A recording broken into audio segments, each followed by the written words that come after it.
ndikati mai we ndinonotangana naye ndichiti chii nekuchenama kwese kwaakaita kuya mwana anochenama zvake mwana anotuka ndikati anoti wakandinzwa nani kuti ndoita zvemafuta ndikandotongoshingirira nekuti izvi ndo zvandisiri kudai zvino zvemableki zvese izvi ati zvinobva ende anyatsondivimbisa akati amai Chilimba you are going to look like a chili baby.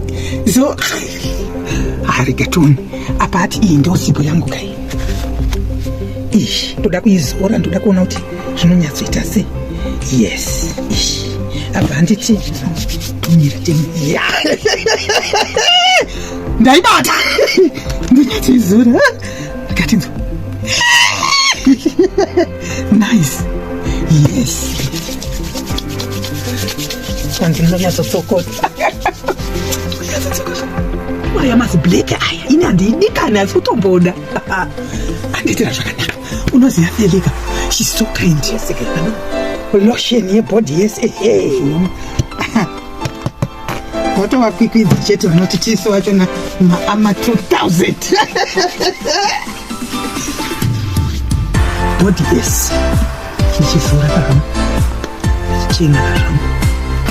Yes ndobva nditi motora boosted hanzi munyatoriti getoni handiti zvokuzovapedza nezi ndozatengane munyatsozvova iwanya mastafu iwaya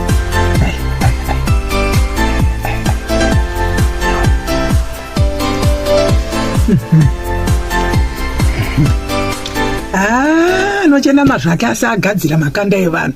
Munoziva kumitingi yandakaenda uku, mitingi iyo yanga iine mbinga mpinga uchingomedza mati uchingoti kwenda kuganda anomboita kusvika kandazobvunza kamwe mudzimai akati enda kwaFeli Glow skin care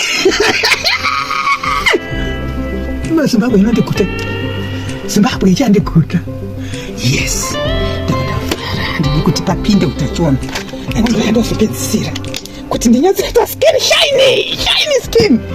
Yes ndosora kwese udi yana ndoda kuti andimonite ende ndiri kumudzokera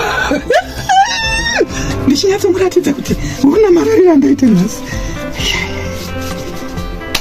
Excellent service in Africa, Feli Glow.